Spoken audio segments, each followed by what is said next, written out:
She came every night when I was a child. I was terrified whenever my parents told me it was time to go to bed. I didn't want to go to bed because she'd be there in the night.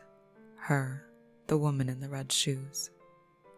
I don't remember when I first saw her. It seems as though she had always watched me sleep. I would beg my parents to not let her get me, and they assured me that she wasn't real. It was just my imagination and she didn't exist. She couldn't hurt me. I believed them because they were my parents, and my parents cared about me. They'd never let anything happen to me. Right? Every night, after I was put to bed, I would lay awake, terrified for hours because I knew she would be coming. It would start with footsteps. Not quiet ones, like someone trying to be stealthy. It sounded like high heels on hardwood floors. Loud clicks like punctuation marks that would slowly travel down our hallway until they reached my bedroom door. That's where the terror would really set in. I remember the shoes most because that's what I'd see first. The tip of the red shoes showing just past the frame of the door. They would stand there for a few minutes. I tried to time it, but it changed from night to night.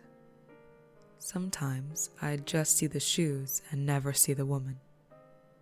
Sometimes she waited a few minutes, sometimes up to an hour. I'm not sure if she did it just to scare me, but if so, it worked. After the shoes, I'd see the hem of her dress twirl into view. It reminded me of one of those old movies in all black and white. Like the dress was supposed to be in color, but the shoes took too much energy with their brightness. It was white, with big gray roses on them that I swear I somehow knew were really red. I just knew it. It fit her legs loosely and then cinched at the waist before form-fitting her upper half. I tried not to look at her face, but every night she watched me until I looked her in the eyes. She just needed to know that I saw her and that I was watching the show she was putting on for me. Her eyes were wide as if she had been surprised, but they had meanness behind them that I could feel radiating at me from the doorway. I remember pulling the blanket up over my head a few times, but the hallway light would illuminate her shadow against the thin blanket I used during those hot summer nights, projecting the horror into my memories.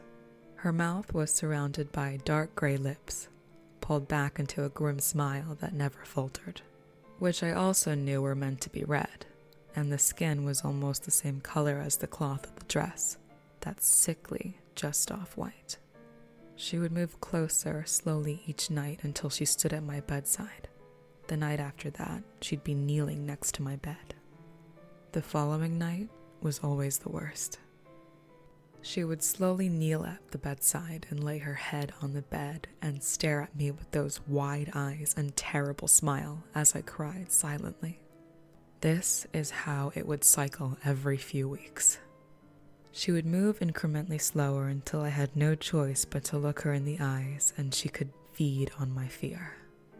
She haunted me for years, from a young child up until my senior year of high school.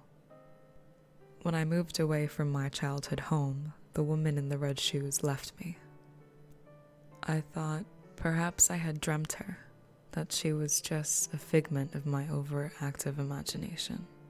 My wife says that I talk in my sleep a lot, and sometimes I mention the woman in the red shoes.